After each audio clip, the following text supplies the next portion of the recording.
മന്ത്രി വാസവൻ രാജിവെക്കണം എന്നാവശ്യപ്പെട്ടുകൊണ്ടും ദേവസ്വം ബോർഡ് അംഗങ്ങളെ പുറത്താക്കണം എന്നാവശ്യപ്പെട്ടുകൊണ്ടും പ്രതിപക്ഷം സഭയ്ക്കകത്ത് നടത്തിയ സമരം ഇന്നും തുടർന്നു. നിങ്ങൾക്ക് എല്ലാവർക്കും അറിയാം, സമാധാനപരമായ ഒരു സമരമാണ് ഞങ്ങൾ നടത്തിയത്. പക്ഷേ നമ്മുടെ MLA ആയ എം വിൻസെൻറ്റിനെ വാച്ച് ആൻഡ് വാർഡ് തടഞ്ഞുവെച്ച് അതിശക്തിയായി അദ്ദേഹത്തിന് ശ്വാസ തടസ്സം വരെ ഉണ്ടായ സംഭവം ഉണ്ടായി. സനീഷ് കുമാറിന് അദ്ദേഹത്തിന് മുറിവേറ്റു. ഇത്രയും ആ വാച്ച് ആൻഡ് വാർഡിനെ നിർത്തിക്കൊണ്ടാണ്, പോലീസിനെ നിർത്തിക്കൊണ്ടാണ് സഭയിൽ സഭ നടത്തിക്കൊണ്ടുപോകാൻ സ്പീക്കറുടെ നേതൃത്വത്തിൽ ശ്രമിച്ചത്. മാത്രമല്ല, സമരം നടക്കുന്ന സമയത്ത് മന്ത്രിമാരും അതുപോലെ ചില MLA മാരും സഭ്യേതരമായ ഒരുപാട് പരാമർശങ്ങൾ നടത്തി. ആ പരാമർശങ്ങൾ സ്പീക്കർ കേട്ടുകൊണ്ടിരിക്കുകയായിരുന്നു. ഇന്നലെ ഗാലറിയിലിരിക്കുന്ന കുട്ടികൾ ഈ സമരം ചെയ്യുന്നത് കാണില്ലേ ഇതെന്ത് ജനാധിപത്യം എന്ന് ചോദിച്ച സ്പീക്കർ കേട്ടാൽ അറയ്ക്കുന്ന വാക്കുകൾ ആണ്. PP ചിത്തരഞ്ജൻ, ആലപ്പുഴ അംഗം, ഭിന്നശേഷിക്കാരെ അപമാനിച്ചുകൊണ്ടാണ് സംസാരിച്ചത്. രണ്ട് കൈയും ഇല്ലാത്ത ആളുകൾ വേണ്ടാത്തടത്ത് ഉറുമ്പ് കയറിയാൽ എന്തു ചെയ്യും എന്നതുപോലെയാണ് എന്നൊക്കെയുള്ള വളരെ നിലവാരം കുറഞ്ഞ പരാമർശങ്ങൾ നടത്തി.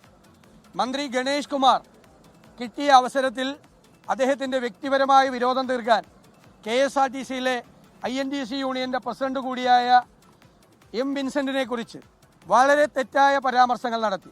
ഇതെല്ലാം ഈ സ്പീക്കർ കേട്ടുകൊണ്ടിരിക്കുകയായിരുന്നു. സ്പീക്കർ അതിലെല്ലാം കൊടപിടിച്ചു കൊടുക്കുകയായിരുന്നു. തെറ്റായ പരാമർശമാണ് നടത്തിയത്. ഞങ്ങളൊരു സമരം നടത്തുകയാണ്. ആ സമരത്തിൻ്റെ ഭാഗമായി ഞങ്ങൾ സഭയിൽ ഞങ്ങളുടെ പ്രതിഷേധ പ്രകടനം ഞങ്ങൾ സമാധാനപരമായി ചെയ്യാൻ ഈ സഭാചരിത്രത്തിൽ എല്ലാ രാഷ്ട്രീയ പാർട്ടികളും എല്ലാ മുന്നണികളും അതുപോലുള്ള സമരപരിപാടികൾ നടത്തിയിട്ടുണ്ട്. ഇത് പുതിയതായി വന്ന ചില അംഗങ്ങൾ അവർ മന്ത്രിമാരായി പോയി.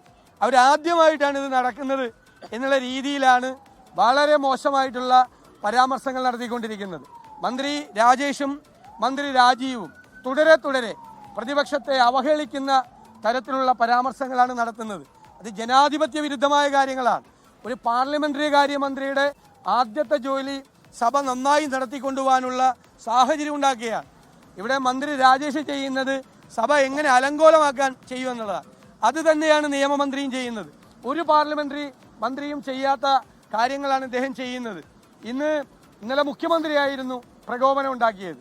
ഇന്ന് ഈ മന്ത്രിമാരാണ്, അംഗങ്ങളാണ്, ഇടതുപക്ഷ അംഗങ്ങളാണ് പ്രശ്നങ്ങൾ ഉണ്ടാക്കിയത്. ഞങ്ങൾ ഇതൊന്നും കൊണ്ട് തോറ്റുമടങ്ങുന്ന ആളുകളല്ല. ഇന്നലെ കടകംപള്ളി സുരേന്ദ്രൻ ഞാൻ രാഷ്ട്രീയ വനവാസത്തിന് പോകുമെന്ന് ചോദിച്ചു. എന്നെ രാഷ്ട്രീയ വനവാസത്തിന് അയക്കാൻ എന്തൊരു ഇൻട്രസ്റ്റാണ്. ഇവിടെ അയ്യപ്പൻ്റെ ദ്വാരപാലക വിഗ്രഹം കോടീശ്വരന് വിറ്റ ആളുകൾ ആ കട്ടത് അല്ല കുഴപ്പം, കട്ട് മോഷ്ടിച്ച് അത് വിറ്റതല്ല കുഴപ്പം, അത് ചൂണ്ടിക്കാണിച്ചാണ് കുഴപ്പം. ചൂണ്ടിക്കാണിച്ച ഞങ്ങൾ വനവാസത്തിന് പോകണം. എന്തൊരു തമാശയാണ് കേരളത്തിൽ നടക്കുന്നത്. ഞാൻ ചോദിക്കട്ടെ, മന്ത്രി വാസവനും ദേവസ്വം ബോർഡ് പ്രസിഡന്റും എന്താ പറഞ്ഞത്? അവരെ ന്യായീകരിക്കാൻ വേണ്ടി പറഞ്ഞ ഇപ്പോഴല്ല കുഴപ്പം നടന്നത്, എല്ലാം 2019 കുഴപ്പം നടന്നതെന്നാ അല്ലേ? നിങ്ങൾ നോക്ക്, ദേവസ്വം ബോർഡ് പ്രസിഡന്റിന്റെ സ്റ്റേറ്റ്മെന്റും ദേവസ്വം മന്ത്രിയുടെ സ്റ്റേറ്റ്മെന്റും കുഴപ്പം മുഴുവൻ നടന്നത് 2019 ആ 2019 ഈ ദ്വാരപാലക ശില്പം കോടീശ്വരന് വിറ്റഴിക്കുന്ന സമയത്ത് മന്ത്രിയായിരുന്ന ആളാണ് കടകംപള്ളി സുരേന്ദ്രൻ. അന്നത്തെ ദേവസ്വം ബോർഡ് പ്രസിഡന്റും ഉണ്ട്. ഈ ഉണ്ണികൃഷ്ണൻ പോറ്റിയുമായിട്ട് വലിയ ബന്ധമാണ് കടകംപള്ളി സുരേന്ദ്രന് ഉള്ളത്. അതുകൊണ്ടാണ് കടകംപള്ളി സുരേന്ദ്രന് അറിയാം ഇത് എവിടെയാണ് ഈ ദ്വാരപാലക ശില്പം വിറ്റിരിക്കുന്നത്, എവിടെയാണ് കൊടുത്തിരിക്കുന്നത്. ആ കോടീശ്വരൻ്റെ പേര് വെളിപ്പെടുത്തണം എന്നാണ് ഞങ്ങൾ ആവശ്യപ്പെട്ടത്. രണ്ടാമത്, ഇപ്പോഴത്തെ മന്ത്രിയും ഇപ്പോഴത്തെ ദേവസ്വം ബോർഡ് എന്താ ഈ കുറ്റകൃത്യം മുഴുവൻ, ഇത് വിറ്റത് മുഴുവൻ ദേവസ്വം ബോർഡിന് സർക്കാരിനും അറിയാം.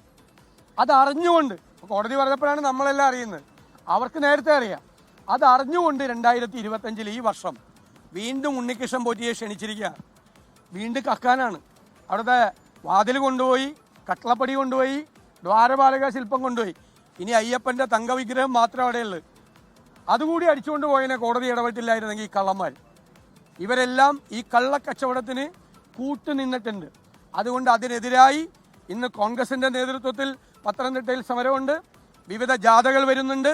18-ാം തീയതി UDFിൻ്റെ നേതൃത്വത്തിൽ ചെങ്ങന്നൂരിൽ നിന്ന് അയ്യപ്പൻ്റെ ജന്മസ്ഥലമായ പന്തളത്തേക്ക് ഞങ്ങളുടെ പദയാത്രയുണ്ട്.